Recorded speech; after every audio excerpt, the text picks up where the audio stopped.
फांसी लगा के क्या चाहते हैं कि पूरे सब के सब मर जाए, तो पूरा सब मर जाए। हम क्या चाहते हैं?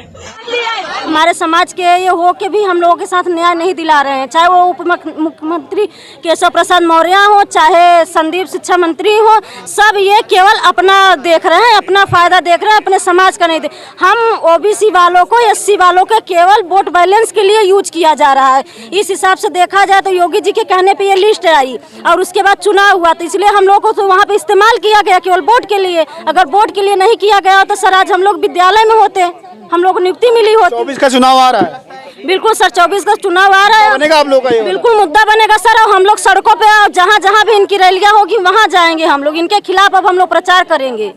ये हम 85% पे 15% सवाल राज्य नहीं कर सकते हैं।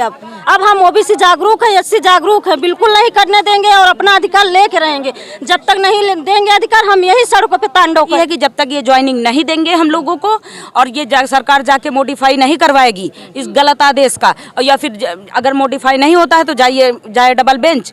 और इन्होंने ही लिस्ट निकाली थी और यही हमारे इसका समाधान करे। मेरे भाई और मेरी बहनें आत्महत्या कर रही हैं और यह बहुत परेशान हो चुके हैं। हम लोग यहाँ से नहीं जाएंगे, हम लोग किसी दिन ऐसा करेंगे। अब जब तक ये लोग नियुक्ति नहीं दे देते हम लोग लखनऊ से नहीं जाएंगे, सबसे बड़ी बात। और रोज घेराव करेंगे, सब पेट्रोल लेके जाएंगे अपने साथ, आत्मदाह करेंगे वहीं मुख्यमंत्री जी के आवास पे। अगर मुख्यमंत्री कहते हैं महिलाओं का सम्मान करते हैं, कैसा सम्मान है? आज शिक्षा मंत्री के आवास पे खींचा गया और इधर उधर मारा पीटा गया। अच्छा, चुनाव के पहले जनवरी में तो आदेश आ गया था ना, योगी जी ने कहा था कि इनकी नियुक्ति होनी चाहिए। उसके बाद चुनाव भी हो गया, उनकी दोबारा सरकार भी आ गई, फिर न्याय क्यों नहीं हो रहा है? क्या लगता है? एक लॉलीपॉप था ये चुनावी जुमला था और वही जुमला करके रख दिए। अपना खुद नहीं इनके अधिकारी को ऐसा नहीं करवा पाए उस लिस्ट को, जो योगी जी ने कहा था कि इनको जो है लिस्ट में इनका नाम आए, जो आरक्षण घोटाला हुआ है उसको सुधार करके इनको नियुक्ति दी जाए। अधिकारी लिस्ट तो निकाल देते हैं, लिस्ट में उसमें जिला आवंटन तक नहीं करते और सिग्नेचर करके सब दे देते हैं।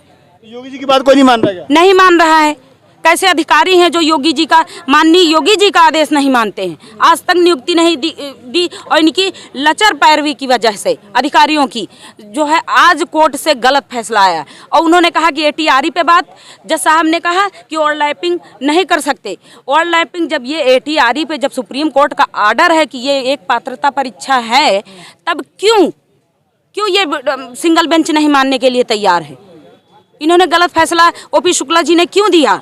हमारी मांगे ये है, सरकार जब खुद ही ये मानती है कि हमारे साथ विसंगति हुई है, आरक्षण में हमने घोटाला किया है और करने के बाद भी फिर वही चीज़ें दोबारा की आप फिर से रिव्यू किया जाएगा, क्यों भाई? जब आपने माना कि हमने घोटाला किया है, आपने उसको एक नाम दे दिया विसंगति, उसके बाद भी आप हमें ज्वाइनिंग नहीं दे रहे, क्यों नहीं दे रहे? क्या कारण है ऐसा? आपको ज्वाइनिंग देनी नहीं थी तो फिर ये लिस्ट क्यों निकाली थी? लिस्ट को निकालने के बाद आप खुद से पिछड़े और दलितों का हक नहीं मार पाए तो आपने क्या किया? कोर्ट से मरवा दिया।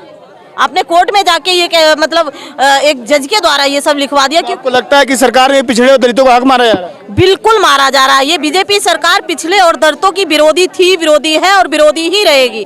क्योंकि अगर ये विरोधी ना होती तो आज हम अपने अपने स्कूल में होते, अपनी नौकरी कर रहे होते, यहाँ इको गार्डन में धरना नहीं दे रहे होते। शिक्षा मंत्री ओबीसी समाज से आते हैं? ओबीसी समाज से आते हैं, उनको तो मर जाना चाहिए डूब के, क्योंकि उन्होंने तो हमें वहाँ हम शिक्षा मंत्री आवास का बैठे हुए थे कि हम मिलेंगे, हमारे समाज के हैं। उन्होंने क्या किया? प्रशासन से ये कहलवा दिया कि मंत्री जी है नहीं, वो बनारस में है और पीछे वाले गेट से निकल गए। तो हम तो चिल्ला चिल्ला के ये कहते हैं क्योंकि हमारा हक मारा है, हम यहाँ सड़कों पे पड़े हैं, हमें मरने को मजबूर कर दिया है, आत्महत्या करने को मजबूर ये सरकार कर रही है, तो और हम क्या कहेंगे बताइए आप? लौटता हूँ आपके पास। शुभ नाम आपका? नाम आपका? माधुरी सिंह। मांग आप लोग की लगातार ये है कि कोर्ट का जो आदेश आया उससे आप लोग नाराज हैं, क्या फिर आगे क्या रणनीति है? वो डबल बेंच में हम लोगों को जाए और सही जो है मॉडिफाई करवा के हम लोगों का सही निर्णय लाए और हम लोगों को नियुक्ति दे, बस यही है। आप ये कहना कि लगातार ओबीसी, एसटी और एससी समाज के साथ न्याय नहीं हो रहा है। शिक्षा मंत्री भी ओबीसी समाज से आते हैं, उप मुख्यमंत्री ओबीसी समाज से हैं, कुछ अपील करना चाहेंगे उनसे? उनसे क्या अपील करना सर, जब वो मिलते ही नहीं हैं। आज गए जब साफ साफ झूठ बोल रहे हैं, हमारे सामने से वो निकल गए और वो कहते हैं कि है ही नहीं, बनारस में है। तो जो व्यक्ति मिलना ही नहीं चाहता, सामने से झूठ बोलता है, उससे हम क्या कह सकते हैं? उससे हमको कोई उम्मीद नहीं है। सरकार में सबके साथ न्याय होता है? कोई न्याय नहीं होता है, योगी जी सब झूठ कहते हैं। अगर न्याय होता तो ये सब कुछ आज हम लोगों की कंडीशन ये ना होती, हम लोग यहाँ सड़कों पे न बैठे होते। अनु पटेल। अच्छा, इस देश में लगातार जो दलित पिछड़े समाज के नेता हैं वो कह रहे हैं कि इस देश में गिनती होनी चाहिए, जातीय जनगणना होनी चाहिए। बिहार में शुरू हो चुकी है, क्या यूपी में होनी चाहिए? लगता है गिनती होगी? होनी चाहिए सर, बिल्कुल होनी चाहिए जनगणना। जनगणना बहुत पहले की हुई है, इतने दिनों में ओबीसी में बहुत लोग बढ़े होंगे। जनगणना बिल्कुल होनी चाहिए। आज हमारे साथ इतना अन्याय हो रहा है, ये हम लोग की 6800 की लिस्ट देख लीजिए आप। पहले तो योगी जी के कहने पे ये लिस्ट दी गई, उसमें अधिकारियों के सिग्नेचर रहे और कोर्ट में खड़े होकर सरकारी वकील पैरवी करे, उसके बाद भी हमारी लिस्ट रद्द कर दी गई है। तो ये हम लोगों के साथ अन्याय हो रहा है, तो जनगणना बिल्कुल होनी चाहिए सर। और हम आपके माध्यम से सर इतना कहना चाह रहे हैं कि सरकार डबल बेंच जाए, हम लोगों की पैरवी करे और क्या कहते हैं, हम लोगों की ये नियुक्ति दे, हम लोग की लिस्ट बहाल कराए। सरकार में तो सरकार सबके साथ, सभी समाज के साथ, नारा भी है बीजेपी का कि सबका साथ, सबका विकास, सबका विश्वास, तो सभी समाज को लेकर साथ चल रही है। लेकिन यहाँ पर तो ओबीसी एससी समाज के लोग बैठे हुए हैं, तो न्याय लगता हो रहा है? जो बात है उनका सबका विश्वास हो रहा है, सबका साथ? सर हम सबसे पहले आप ही से सवाल करेंगे, आप जैसे पत्रकार हैं आप लोग, तो आप लोग भी देख रहे होंगे कितना हमारे यूपी में न्याय हो रहा है। उसके लिए आप कई वैकेंसियां देख लीजिए, 68,500 देख लीजिए, वो भी इन विसंगतियों के चक्कर में बहुत चर्चे में रही है। 69,000 शिक्षक भर्ती देख लीजिए, 2018 की वैकेंसी है, केवल आरक्षण विसंगति के चक्कर में इतने दिनों से हाईलाइट रही है। ये प्रदेश की सबसे बड़ी वैकेंसी है अब तक की, और उसके सबसे बड़े गवाह हम लोग हैं, सबूत हम लोग हैं कि आज हम लोग इतने दिनों से मारे मारे फिर रहे हैं, सड़कों पर लाठी खा रहे हैं, जहाँ भी जा रहे हैं वहाँ कुत्तों की भांति भगाए जा रहे हैं। तो कहाँ न्याय है सर, कहाँ न्याय किया जा रहा है? 2 से 2.5 साल हो गए, आगे क्या करेंगे फिर आप लोग? ऐसे ही लखनऊ में बैठना है? बिल्कुल हम लोग यहीं पे आत्मदाह करेंगे। अगर हम लोगों को न्याय नहीं मिलेगा, योगी जी के आवाज़ पे सामूहिक आत्मदाह करेंगे। जब तक हम लोगों को न्याय नहीं मिलेगा, सरकार जाए, डबल बेंच जाए, हम लोगों की ये 6800 की जो लिस्ट दी है इसके प्रति पैरवी करे और हम लोगों को न्याय दे। संदीप सिंह जिसे जो शिक्षा मंत्री हैं, या केशव प्रसाद मौर्य हैं उप मुख्यमंत्री हैं, ओबीसी समाज से आते हैं, कुछ अपील करना चाहती हूँ उनसे आप? जी सर, अभी हम लोग शिक्षा मंत्री आवास पे सुबह गए थे, तो शिक्षा मंत्री जी अपने आवास पे ही थे, लेकिन प्रशासन के द्वारा हम लोगों को बरगलाया गया कि नहीं है, वो बाहर गए हैं। हम लोग वहाँ बैठे रहे लगातार, शिक्षा मंत्री पीछे से निकल लिए। हम लोग बहुत कोशिश किए मिलने के, लेकिन शिक्षा मंत्री मिले नहीं। हमारे समाज के ये हो के भी हम लोगों के साथ न्याय नहीं दिला रहे हैं, चाहे वो उप मुख्यमंत्री केशव प्रसाद मौर्य हो, चाहे संदीप शिक्षा मंत्री हो, सब ये केवल अपना देख रहे हैं, अपना फायदा देख रहे हैं, अपने समाज का नहीं दे। हम ओबीसी वालों को, एससी वालों के केवल वोट बैलेंस के लिए यूज किया जा रहा है। इस हिसाब से देखा जाए तो योगी जी के कहने पे ये लिस्ट आई और उसके बाद चुनाव हुआ, तो इसलिए हम लोग को तो वहाँ पे इस्तेमाल किया गया केवल वोट के लिए। अगर वोट के लिए नहीं किया गया तो सर आज हम लोग विद्यालय में होते, हम लोग को नियुक्ति मिली होती। 24 का चुनाव आ रहा है? बिल्कुल सर, 24 का चुनाव आ रहा है, बनेगा आप लोग का? बिल्कुल मुद्दा बनेगा सर। और हम लोग सड़कों पे जहाँ जहाँ भी इनकी रैलियाँ होगी वहाँ जाएंगे हम लोग, इनके खिलाफ अब हम लोग प्रचार करेंगे।